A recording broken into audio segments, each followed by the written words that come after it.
नमस्कार भक्त जनों, आपका स्वागत है जय भोलेनाथ हर हर गंगे चैनल में। शिव पुराण के श्री रुद्र संहिता का प्रथम खंड का 6ठा अध्याय। वे अपने शरीर में भस्म लगाए हैं। उन्होंने शिवलोक नामक क्षेत्र का निर्माण किया है। यह परम पावन स्थान काशी नाम से जाना जाता है। यह परम मोक्षदायक स्थान है। इस क्षेत्र में परमानंद रूप शिव पार्वती सहित निवास करते हैं। शिव और शिवा ने प्रलयकाल में भी उस स्थान को नहीं छोड़ा, इसलिए शिवजी ने इसका नाम आनंदवन रखा है। एक दिन आनंदवन में घूमते समय शिव शिवा के मन में किसी दूसरे पुरुष की रचना करने की इच्छा हुई। तब उन्होंने सोचा कि इसका भार किसी दूसरे व्यक्ति को सौंपकर हम यहीं काशी में विराजमान रहेंगे। ऐसा सोचकर उन्होंने अपने वाम भाग के 10वें अंग पर अमृत मल दिया, जिससे एक सुंदर पुरुष वहां प्रकट हुआ, जो शांत और सत्व गुणों से युक्त एवं गंभीरता का अथाह सागर था। उसकी कांति इंद्रनील मणि के समान श्याम थी। उसका पूरा शरीर दिव्य शोभा से चमक रहा था तथा नेत्र कमल के समान थे। उसने हाथ जोड़कर भगवान शिव और शिवा को प्रणाम किया तथा प्रार्थना की कि मेरा नाम निश्चित कीजिए। यह सुनकर भगवान शिव हंसकर बोले कि सर्वत्र व्यापक होने से तुम्हारा नाम विष्णु होगा। तुम भक्तों को सुख देने वाले होगे। तुम यहीं स्थिर रहकर तप करो, वही सभी कार्यों का साधन है। ऐसा कहकर शिवजी ने उन्हें ज्ञान प्रदान किया तथा वहां से अंतर्धान हो गए। तब विष्णु जी ने 12 वर्ष तक वहां दिव्य तप किया। तपस्या के कारण उनके शरीर से अनेक जलधाराएं निकलने लगी। उस जल से सारा सूना आकाश व्याप्त हो गया। वह ब्रह्मरूप जल अपने स्पर्श मात्र से पापों का नाश करने वाला था। उस जल में भगवान विष्णु ने स्वयं शयन किया।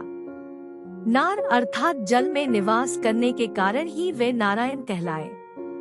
तभी से उन महात्मा से सब तत्वों की उत्पत्ति हुई। पहले प्रकृति से महान और उससे 3 गुण उत्पन्न हुए तथा उनसे अहंकार उत्पन्न हुआ। उससे शब्द, स्पर्श, रूप, रस और गंध एवं 5 भूत प्रकट हुए।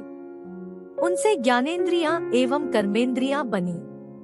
उस समय एकाकार 24 तत्व प्रकृति से प्रकट हुए एवं उनको ग्रहण करके परम पुरुष नारायण भगवान शिवजी की इच्छा से जल में सो गए। शिव पुराण के श्री रुद्र संहिता का प्रथम खंड का 7वां अध्याय। विवादग्रस्त ब्रह्मा विष्णु के मध्य अग्निस्तंभ का प्रकट होना। ब्रह्मा जी कहते हैं, हे देवर्षि, जब नारायण जल में शयन करने लगे तब शिवजी की इच्छा से विष्णु जी की नाभि से एक बहुत बड़ा कमल प्रकट हुआ। उसमें असंख्य नालदंड थे। वह पीले रंग का था और उसकी ऊंचाई भी कई योजन थी।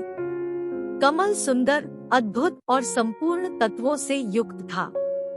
वह रमणीय और पुण्य दर्शनों के योग्य था। तत्पश्चात भगवान शिव ने मुझे अपने दाहिने अंग से उत्पन्न किया।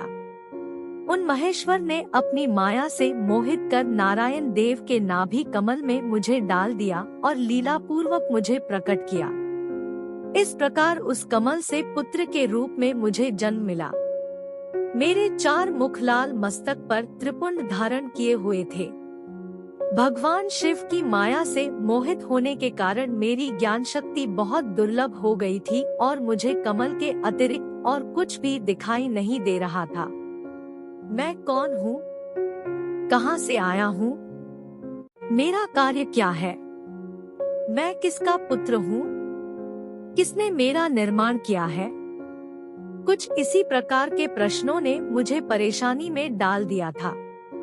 कुछ क्षण बाद मुझे बुद्धि प्राप्त हुई और मुझे लगा कि इसका पता लगाना बहुत सरल है। इस कमल का उद्गम स्थान इस जल में नीचे की ओर है और इसके नीचे मैं उस पुरुष को पा सकूंगा जिसने मुझे प्रकट किया है। यह सोचकर एक नाल को पकड़कर मैं 100 वर्षों तक नीचे की ओर उतरता रहा, परंतु फिर भी मैंने कमल की जड़ को नहीं पाया। इसलिए मैं पुनः ऊपर की ओर बढ़ने लगा। बहुत ऊपर जाने पर भी कमल कोश को नहीं पा सका। तब मैं और अधिक परेशान हो गया। उसी समय भगवान शिव की इच्छा से मंगलमय आकाशवाणी प्रकट हुई। उस वाणी ने कहा, तपस्या करो। उस आकाशवाणी को सुनकर अपने पिता का दर्शन करने हेतु मैंने तपस्या करना आरंभ कर दिया और 12 वर्ष तक घोर तपस्या की। तब 4 भुजाधारी सुंदर नेत्रों से शोभित भगवान विष्णु प्रकट हुए। उन्होंने हाथों में शंख, चक्र, गदा और पद्म धारण कर रखे थे। उनका शरीर श्याम कांति से सुशोभित था। उनके मस्तक पर मुकुट विराजमान था तथा उन्होंने पीतांबर वस्त्र और बहुत से आभूषण धारण किए हुए थे। वे करोड़ों कामदेवों के समान मनोहर दिखाई दे रहे थे और सांवली व सुनहरी आभा से शोभित थे। उन्हें वहां देखकर मुझे बहुत हर्ष व आश्चर्य हुआ। भगवान शिव की लीला से हम दोनों में विवाद छिड़ गया कि हम में बड़ा कौन है। उसी समय हम दोनों के बीच में एक ज्योतिर्मय लिंग प्रकट हो गया। हमने उसका पता लगाने का निश्चय किया। मैंने ऊपर की ओर और विष्णु जी ने नीचे की ओर उस स्तंभ के आरंभ और अंत का पता लगाने के लिए चलना आरंभ किया, परंतु हम दोनों को उस स्तंभ का कोई और छोर नहीं मिला। थककर हम दोनों अपने उसी स्थान पर आ गए। हम दोनों ही शिवजी की माया से मोहित थे। श्रीहरि ने सभी ओर से परमेश्वर शिव को प्रणाम किया। ध्यान करने पर भी हमें कुछ ज्ञात न हो सका। तब मैंने और श्रीहरि ने अपने मन को शुद्ध करते हुए अग्नि स्तंभ को प्रणाम किया। हम दोनों कहने लगे, महाप्रभु, हम आपके स्वरूप को नहीं जानते। आप जो भी हैं, हम आपको नमस्कार करते हैं। आप शीघ्र ही हमें अपने असली रूप में दर्शन दें। इस प्रकार हम दोनों अपने अहंकार को भूलकर भगवान शिव को नमस्कार करने लगे। ऐसा करते हुए 100 वर्ष बीत गए। जय भोलेनाथ, हर हर गंगे। जय भोलेनाथ, हर हर गंगे। जय भोलेनाथ, हर हर गंगे। जय भोलेनाथ, हर हर गंगे। जय भोलेनाथ, हर हर गंगे। जय भोलेनाथ, हर हर